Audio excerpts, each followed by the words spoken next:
SSC media Shivasai family members అందరికీ నమస్కారం. ఈరోజు స్పెషల్ టాపిక్ ముక్కోటి ఏకాదశి.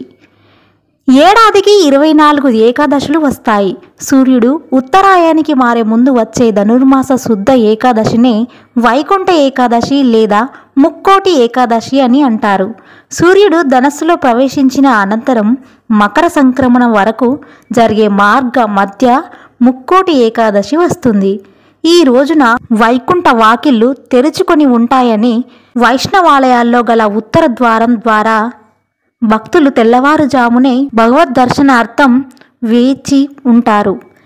ఈరోజు మహావిష్ణువు గరుడ వాహనుడై 3 కోట్ల దేవతలతో భూలోకానికి దిగివచ్చి భక్తులకు దర్శనమిస్తాడు కనుక దీనికి ముక్కోటి ఏకాదశి అని పేరు వచ్చిందంటారు. ఈ ఏకాదశి నాడు ఈ ఒక్క ఏకాదశి 3 కోట్ల ఏకాదశులతో సమానమై పవిత్రతను సంతరించుకున్నందువల్ల దీన్ని ముక్కోటి ఏకాదశి అని కూడా చెప్తారు. ముక్కోటి ఏకాదశి నాడే హాలాహలం అమృతం 2 పుట్టాయి. ఈ రోజునే శివుడు ఆలాహలం మింగాడు. మహాభారత యుద్ధంలో భగవద్గీతను శ్రీకృష్ణుడు అర్జునునికి ఇదే రోజున ఉపదేశించాడని విశ్వాసం. ఈ రోజున వైష్ణవ ఆలయాల్లో ప్రత్యేక పూజలు, హోమాలు, ప్రవచనాలు, ప్రసంగాలు ఉంటాయి. ఈ రోజున ముఖ్యమైనవి ఉపవాసం, జాగరణ అంటూ తర్వాత జపం, ధ్యానం. విష్ణు పురాణం ప్రకారం 2 రాక్షసులు తనకు వ్యతిరేకంగా ఉన్న మహావిష్ణువు వారి కోసం తన వైకుంఠ ద్వారాలను తెరిచాడు. తమ కథ విని వైకుంఠ ద్వారం గుండా వస్తున్న విష్ణు స్వరూపాన్ని చూసి వారికి వైకుంఠ ప్రవేశం కల్పించాలని వారు కోరారు. అందుచేతనే ఈ రోజును వైకుంఠ ద్వారాన్ని తలపించే విధంగా వైష్ణవ ఆలయాల్లో ద్వారాలను ఏర్పాటు చేస్తారు. మామూలు రోజుల్లో దేవాలయ ఉత్తర ద్వారాలను మూసి ఉంచుతారు. కానీ ఈరోజు భక్తులు ఆ ఉత్తర ద్వారం గుండా వెళ్ళి దర్శనం చేసుకుంటారు. తిరుపతిలో కూడా ఈ రోజును వైకుంఠ ద్వారం పేరిట ఉన్న ప్రత్యేక ద్వారాన్ని తెరిచి ఉంచుతారు. పద్మపురాణం ప్రకారం విష్ణువు నుంచి ఉద్భవించిన శక్తి మురా అనే రాక్షసుడిని సంహరించిన రోజు వైకుంఠ ఏకాదశి. మురా అనే రాక్షసుడి దురాగతాలు భరించలేక దేవతలు విష్ణువును శరణు వేడగా ఆయన వాడితో తలపడి వాడిని సంహరించేందుకు ప్రత్యేక అస్త్రం కావాలనని గ్రహించి బదరికాశ్రమంలోని హైమావతి గుహలోకి ప్రవేశించాడు.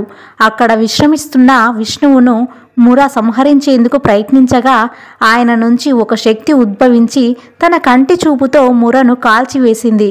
అప్పుడు విష్ణువు సంతదించి ఆమెకు ఏకాదశి అని పేరు పెట్టి వరం కోరుకోమని చెప్పాడు.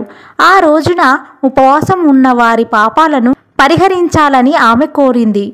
ధనుర్మాస శుక్ల ఏకాదశి రోజున ఉపవాసం ఉన్న వారికి వైకుంఠ ప్రాప్తి కలుగుతుందని విష్ణువు వరమిచ్చాడు.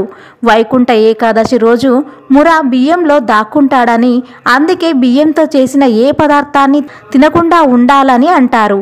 ఈ రోజున ఉపవాసం ఉంటే మిగతా 23 ఏకాదశులు ఉపవాసం ఉన్నట్టే అని విష్ణు పురాణం చెబుతుంది. ముర అంటే తామసిక, రాజసిక గుణాలను అరిషడ్ వర్గాలకు ప్రతీక. వీటిని ఉపవాస జాగరణల ద్వారా జయిస్తే సత్వగుణం లభించి తద్వారా ముక్తి మార్గం ఏర్పడుతుంది. వరి అన్నంలో ముర నివాసం ఉంటాడు కనుక మందబుద్ధిని ఇచ్చి జాగృతను దెబ్బతీస్తాడని అంతరార్థం. ఏకాదశి నాడు ఉపవాసం ఉండి ద్వాదశి నాడు అన్నదానం చేస్తారు.